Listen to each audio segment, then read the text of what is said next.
In the heart of Florida sat a quiet neighborhood where families dreamed of peace in their own homes. But their dreams were shattered by one person, the HOA president everyone called Karen. She wasn't just strict, she was ruthless.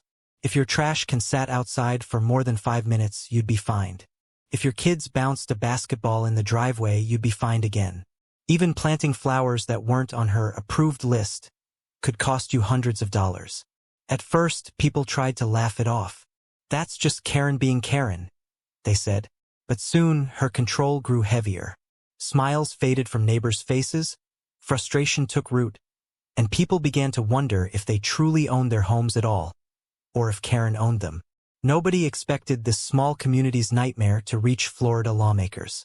Yet, what began as one woman's obsession with power was about to trigger a storm that would change the state forever. David was a nurse who worked exhausting hospital shifts.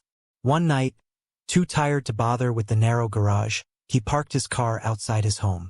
By morning, a bright orange violation notice clung to his windshield.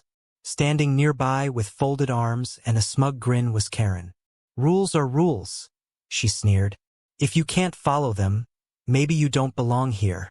David's exhaustion burned into anger, and he wasn't alone. Families across the neighborhood faced the same harassment. Parents were fined because their kids left bikes on the sidewalk.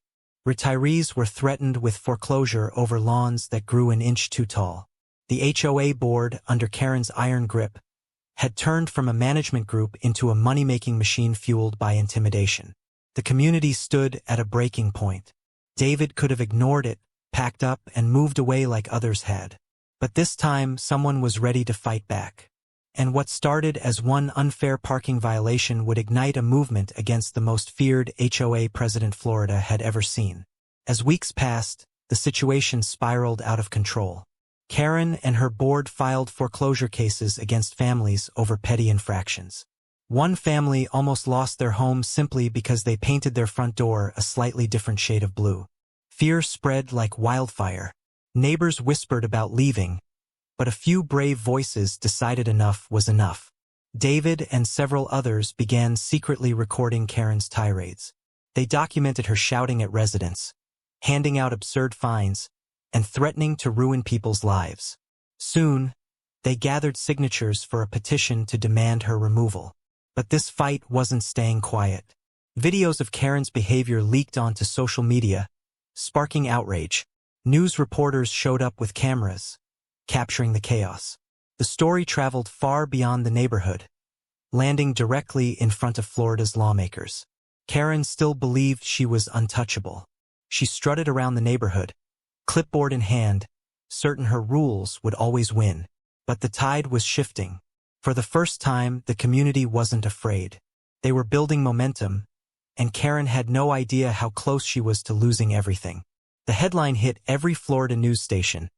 HOA abuse sparks outrage, lawmakers step in. Suddenly, this wasn't just about one neighborhood. It was about every community in Florida living under the thumb of abusive HOAs. State representatives announced they were drafting a bill to restrict, or even outright ban, the power of predatory HOAs. Cheers erupted across the neighborhood. For the first time, people felt hope. Karen panicked. She called an emergency HOA meeting, standing at the front with her usual arrogance.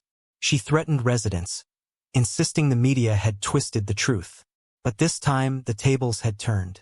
Cameras rolled as neighbor after neighbor stood up and challenged her. Her voice shook. The same people she once ruled over now spoke against her with confidence.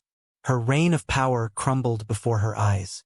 The so-called queen of the neighborhood had become nothing more than a bully, exposed in front of the world. Karen disappeared not long after, leaving behind nothing but bad memories. The neighborhood she once ruled finally breathed in freedom. No more absurd fines, no more threats, no more fear, just peace. But the impact didn't stop there. Florida's lawmakers pushed forward with their bill, determined to protect homeowners across the state. Other communities saw what happened and began to rise up too.